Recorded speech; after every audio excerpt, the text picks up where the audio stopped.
आचार्य जी, मैं आपके द्वारा लोगों को लाभ पाता देख रहा हूँ। इस शिविर में भी बहुत से लोग ऐसे हैं जो अ, इस शिविर में भी बहुत से लोग ऐसे हैं जो लाभान्वित हुए हैं और अपनी कृतज्ञता भी व्यक्त करते हैं। और साथ में संस्था के जो स्वयं सेवक हैं उनके कार्यों को भी देखता हूँ, तो मेरा अपना भी योगदान देने का इच्छा होती है। और फिर खुद भी स्वयं आपके साथ रहूँगा तो कुछ लाभान्वित होने का भी अपना इच्छा रहेगी। परंतु कुछ सवाल भी दिमाग में आते हैं कि जो स्वयंसेवी होंगे तो वे क्या खुद आर्थिक रूप से भी अपने स्वावलंबित हो सकते हैं कि नहीं, क्योंकि अध्यात्म और वो पता नहीं कैसे। दूसरा ये है कि यदि वे समाज में भी रहते हैं तो समाज में वे उस तरीके के कार्य तो नहीं कर रहे हैं जो आमतौर पे लोग करते हैं, तो उनके मन में अपने प्रति क्या धारणा बनती है? क्या वो अपने आप को औरों से कम समझने लगते हैं या ज़्यादा समझने लगते हैं कि हम कैसा काम कर रहे हैं? और इसके अलावा क्या स्वयं सेवा जो है या स्वयं सेवी, ये क्या आजीवन प्रक्रिया है या ये एक शॉर्ट टर्म ट्रेनिंग के जैसी है कि कैसे है? और इसके बस मुझे याद नहीं रहेगा इतने सारे। पहली चीज़ तुमने पूछी कि क्या आर्थिक रूप से स्वावलंबी हैं सब जितने स्वयंसेवी हैं, वॉलंटियर्स हैं।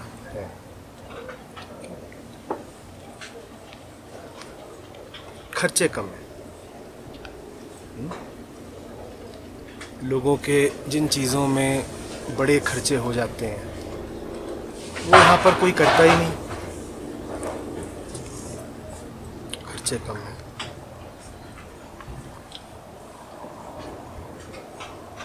अध्यात्म अक्ल तो दे ही देता है ना, बुद्धि का शोधन कर देता है। तो ब्रांड के पीछे नहीं भागते।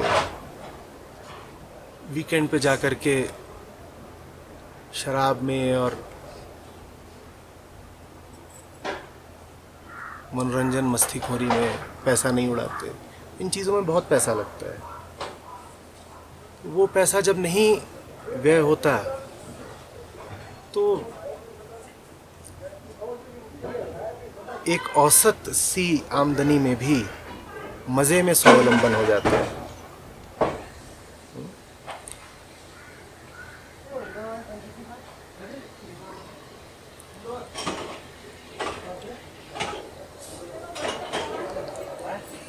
वास्तव में मुझे उत्तर यहाँ से देना चाहिए था कि जितना महत्वपूर्ण पैसा किसी आम कर्मचारी के लिए, एम्प्लॉय के लिए होता है, उतना महत्वपूर्ण यहाँ पैसा है नहीं।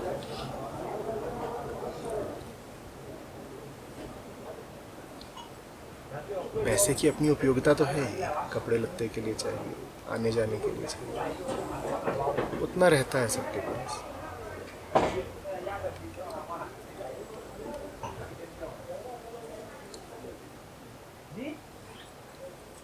फाउंडेशन है, दुनिया भर में सेवा करती है,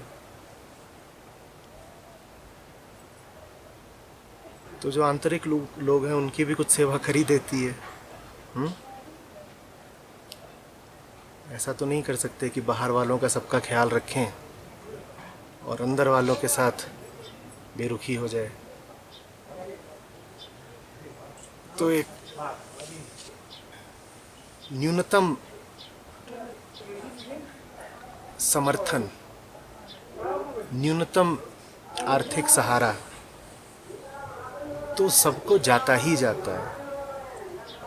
भले ही वो महीने में बीमार हो गया हो, कुछ भी काम या सेवा ना कर पाया हो, तो भी उसको एक न्यूनतम राशि तो जाती ही जाती है।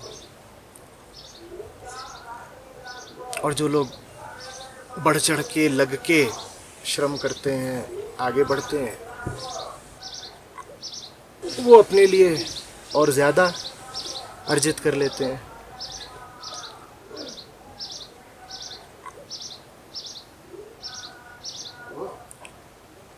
आज तक ऐसा सुनने में आया तो नहीं कि किसी ने पैसों की मांग करी हो। बहुत साल हो गए। हाँ, ये ज़रूर हुआ है कि कुंदन इन लोगों को डांटते डपट के ताना मार के कहते हैं कि और क्यों नहीं कमाते। इस मामले में हमारी संस्था दूसरी जगहों से थोड़ी उल्टी है। और जगहों पर जो कर्मचारी होता है वो मांग करता है कि पैसे बढ़ाओ।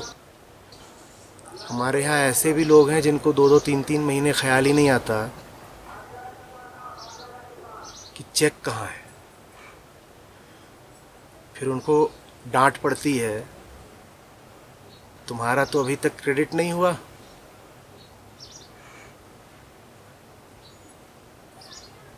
कर क्या रहे हो? तो फिर वो कहेगा अच्छा हाँ हाँ ठीक ठीक ठीक। क्योंकि लोग बहुत खर्च करने की आदत में है नहीं, उनको फिर बहुत ज़रूरत भी नहीं पड़ती।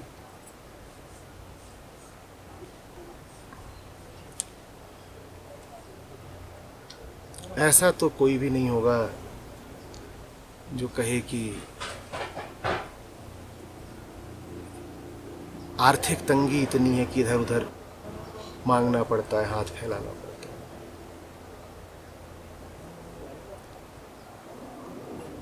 बल्कि बादशाहत छाई रहती है। इधर उधर दे भी आते हैं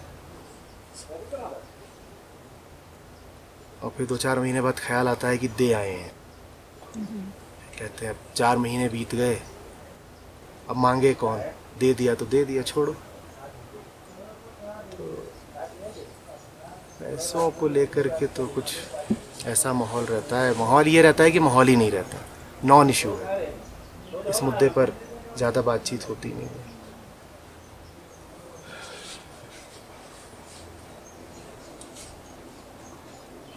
कोई भी वॉलंटियर कभी मांग नहीं करता, ना कभी टिप्पणी करता है कि माह में उसके हाथ में कितना आया।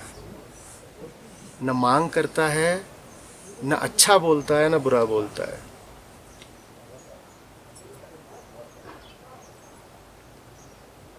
ये देखने का काम जो सब वॉलंटियर्स हैं उनके सीनियर्स का है। वो देख लेते हैं कौन कैसा है, किसकी कितनी ज़रूरतें हैं, कौन कैसा काम कर रहा है, और एक राशि का चेक लोगों के पास पहुंच जाता है।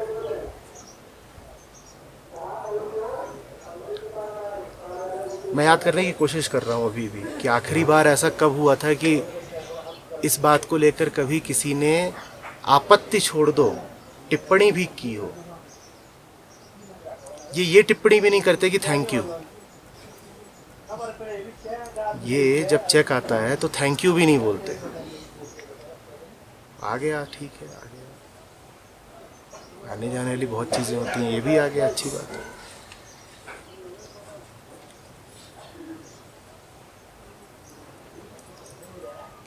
बाकी किसी को अगर किसी वजह से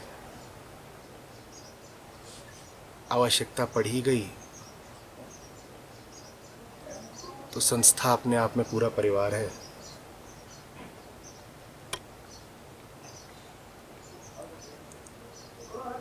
मेडिकल कोई आकस्मिकता है या इस तरह का कोई और खर्च है,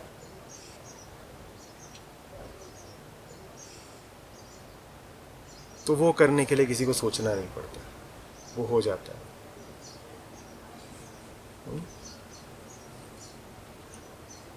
क्योंकि वो बात उसकी निजी होती नहीं, वो सबको पता होती है कि इसके ऊपर ये खर्च आ रहा है। वैसा होता साल में एक आध बार ही है किसी एक के साथ, और वो पता होता है कि इसके ऊपर ये खर्च आ रहा है।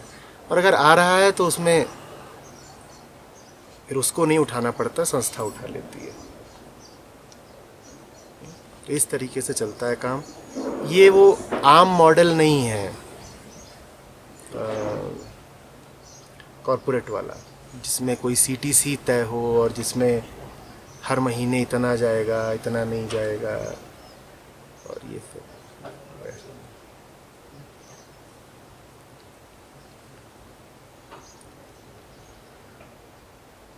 बाकी तो ये लोग बेहतर बताएंगे, इनसे पूछ लो अगर इन्हें पता हो तो। आधों को तो यही नहीं पता होगा बैंक में पैसे कितने हैं भी कि नहीं है।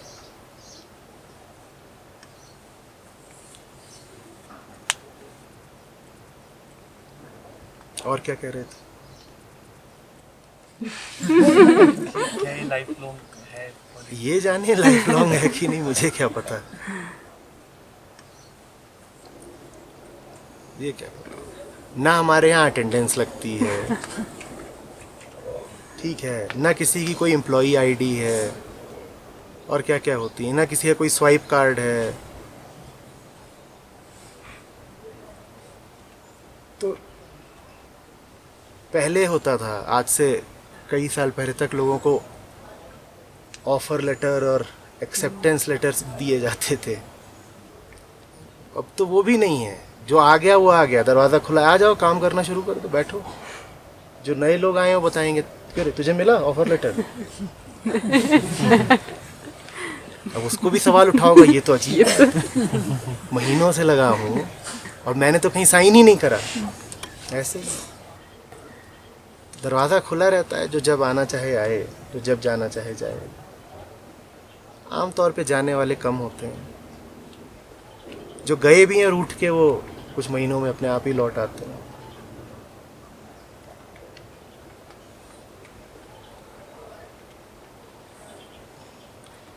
कोई रेजिग्नेशन लेटर भी नहीं होता। जो चाहता है वो बस चला गया, कुछ दिनों बाद पता चलता है कि अच्छा दिखाई नहीं दे रहा, कहीं होगा। वॉलंटरी बैटल है, इस चीज़ के लिए किसी को धक्का नहीं दिया जा सकता। प्रेम जैसी बात है तो आ जाओगे, और जिस दिन नहीं है उस दिन ये काम करना बड़ा मुश्किल हो जाएगा, अपने आप ही चले जाओगे।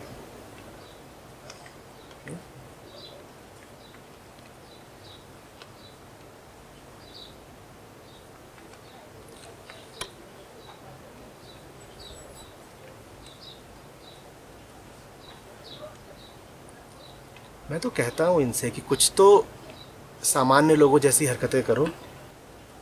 कर क्या रहे हो? न ये गाड़ी खरीदते, न ये बाइक खरीदते, न ये जा कर के कपड़े खरीदते, न ये टीवी देखते। पिक्चरें भी ये महीने 2 महीने में एक आध दिखाते होंगे। 1-2 बार तो मैंने पकड़ के डिस्को थीक भेजा, जाओ नाच नूच के आओ। मोटरसाइकिल खरीदनी है तो मैं बोलता हूँ जाके खरीदते क्यों नहीं? मैं देखूंगा कि कौन सी आई हुई है, कोई लिंक दिख जाएगा तो इनको भेजूंगा कि ये देख लो, और बोलते रहो, खरीदेंगे नहीं। खरीद लेंगे तो सर्विस नहीं कराएंगे। तुम्हें पता है क्या है आचार्य जी को क्या क्या करना पड़ता है? इनकी बाइक की सर्विसिंग हो, इसके लिए मैं इनको बताऊंगा बाइक खरीदी है तो सर्विसिंग भी तो करा लो। अब नहीं बोलता, अब दूसरी व्यस्तताएं बढ़ती जा रही हैं, पर ये सब भी करा हुआ है।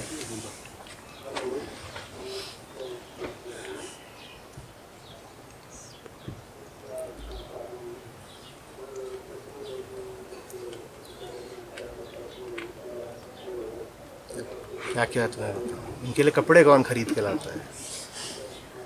जिम भेजना पड़ता है। जिम भेजो, ज़बरदस्ती जाओ, टेनिस खेलने भेजो, स्क्वॉश खेलने भेजो।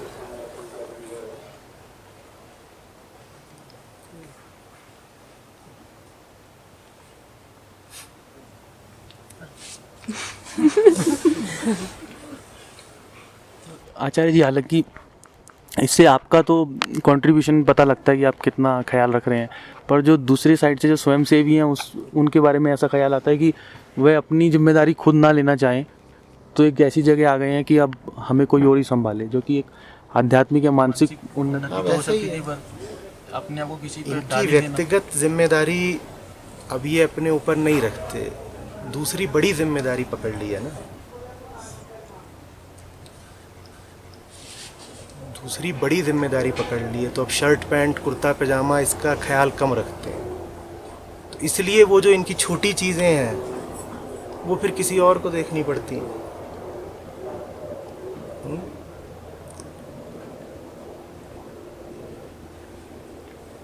असल में उन छोटी चीज़ों का भी संबंध बड़ी चीज़ों से है। आप शिविर वगैरह आते हो और आप यही नहीं ख्याल कर रहे हो कि क्या पहन के आ रहे हो, क्या कर रहे हो, तो दिक्कत तो होगी ना। लोग तो ऐसे ही देखते हैं कि कपड़ा क्या पहन रखा है, पर ये बातें ये लोग कम सोचते हैं थोड़ा।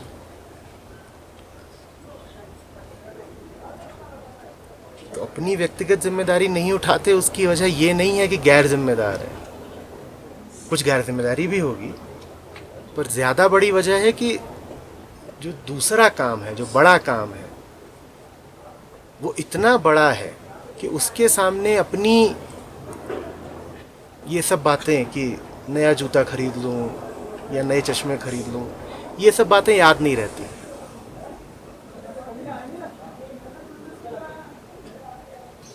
जब तक इतने सारे शिविर होने शुरू नहीं हुए थे, करीब 4-5 साल पहले तक, तब तक मैं भी 2-4 जोड़ी कपड़ों में ही चलता था। उसके बाद ये कैमरे से बंध गया, तो फिर कपड़े लगते आवश्यक हो गए। तो ये भी मेरे ही नक्शे कदम पे चलते हैं, इनके पास कुछ होता तो है नहीं ना, फिर इनको पकड़ो ले जाओ। देखो अभी भी जीन्स डालकर बैठे।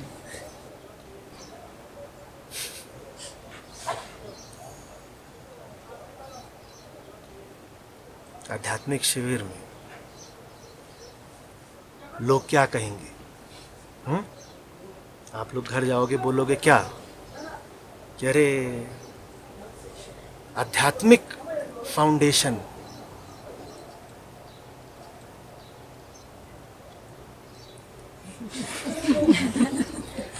और जीन्स पहन के बैठा है, वो भी तीर्थ में।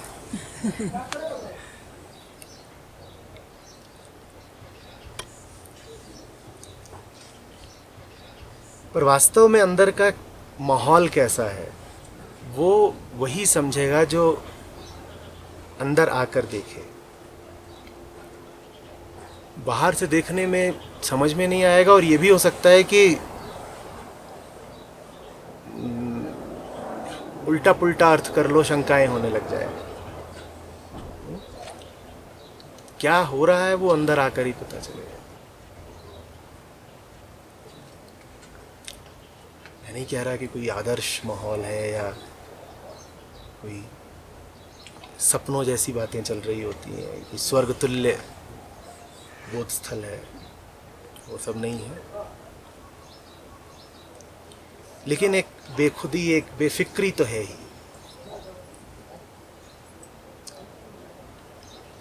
कम से कम आम घरों में, आम कॉरपोरेट्स में जितनी होती है उससे बहुत बहुत ज़्यादा बेखुदी है, बहुत ज़्यादा। कहीं भी लेट जाते हैं, कहीं भी सो जाते हैं।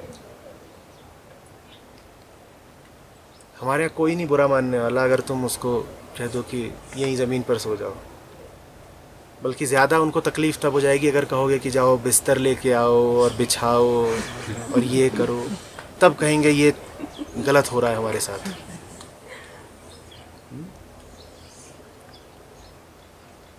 बिना प्रेस किए कपड़े पहनने हो, सब तैयार है, ठीक, कपड़ों में प्रेस है या नहीं है, पहन लो। किसका? अपना नहीं, किसी और का। ममत्व तो छोड़ ही दिया है। मम कपड़ा कैसा, जिसका मिले उसी का पहन लो।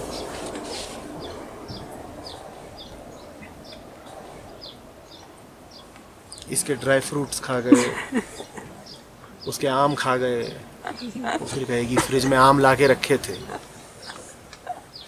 आम गायब हैं सारे, और गुठलियां फैला दी हैं बाहर, छुपाने की कोशिश भी नहीं करी है कि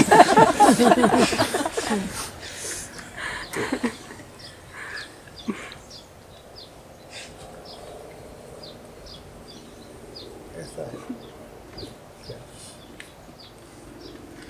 अवगुण भी बहुत हैं, दोष भी बहुत हैं। मैं कोई तारीफ या बड़ी गौरव गाथा नहीं सुनाना चाहता, जम करके अवगुण है, दोष भरे हुए हैं,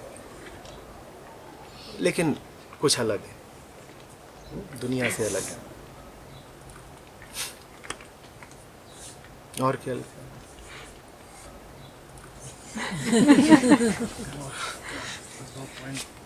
ये है कि दो सोशली जब कंपेयर करते हैं और लोगों से, जैसे आपने बताया दुनिया से अलग हैं, तो कभी अपने आप को औरों से इन्फीरियर भी समझ सकते हैं कि लोग हमें कुछ समझते ही नहीं है, या वो हमारी जो चीज़ें हैं वो इतनी सटल हैं, सूक्ष्म है, तो फ्रस्ट्रेशन हो सकती है, या फिर सुपीरियरिटी कॉम्प्लेक्स। बेटा ये लोगों से किस रूप में संबंधित हैं, पहले ये देखो ना। ये लोगों को पढ़ाते हैं, तुम जिनको पढ़ा रहे हो अपने आप को उनसे इन्फीरियर तो नहीं समझोगे ना, सुपीरियर भी नहीं समझोगे, क्योंकि टीचर अगर स्टूडेंट से सुपीरियरिटी की भावना रखने लग गया तो टीचर कैसा। तो इनका तो काम है दिन रात काउंसलिंग करना। तुम्हें कितने फोन आते हैं रोज? 30 से 40। जोर से बोलो ना। 30 से 40। इसको रोज 40 फोन आते हैं, ठीक है, और ये बैठ करके सबको कुछ ना कुछ ज्ञान ही समझा रही होती है, और वो 15 साल से लेकर के 85 साल वाले सब होते हैं। अब उसमें वक्त कहाँ है कि कोई अपने आप को इन्फीरियर समझे, सुपीरियर समझे, क्या समझे। काम है भाई, काम। उसमें कैसे ये भावना लाओगे कि कोई छोटा है, कोई बड़ा है। हाँ आती होगी, मैं इनकार नहीं कर रहा हूँ, जजमेंटल भी होते होंगे, किसी को कह देते होंगे कि ये बेकार है, किसी को ये भी कह देते होंगे वाह क्या आदमी है, क्या बात बोली, वो सब करते ही होंगे। लेकिन इनके पास वास्तव में ये समय नहीं है कि ये तेरी शर्ट मेरी शर्ट से सफ़ेद कैसे, उस भावना में पड़े। समय नहीं है, न तो काम करने का कोई समय बंधा है, न हफ्ते में अवकाश का कोई दिन बंधा है।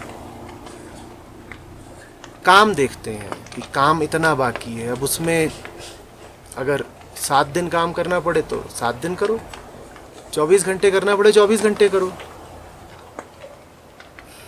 और तुम्हें लगता है कि तुम 2-4 दिन इधर उधर कहीं हो सकते हो तो वो भी कर लो, जाओ घूम आओ।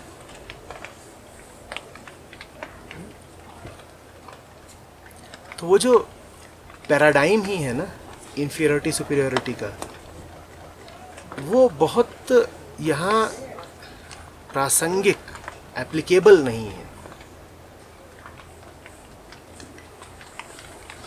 हालांकि वो रहता है, अब तुमने पूछ ही लिया है तो कह देता हूँ, आपस में भी एक करते हैं कि कौन ऊंचा कौन नीचा, देखा है मैंने।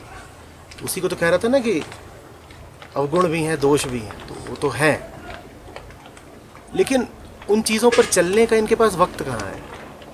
एक फ़ोन रखते दूसरा आ जाता है, दूसरा तीसरा, और कोई ये इसका कोर काम नहीं है कि लोग फ़ोन करे जा रहे हैं और ये उनको समझा रही है, ज्ञान दे रही है। इसका कोर काम तो दूसरा है, और वो सब भी होता रहता है। सभी को आते हैं, इसको थोड़े ज़्यादा आते हैं, सबको आते हैं, चलता है।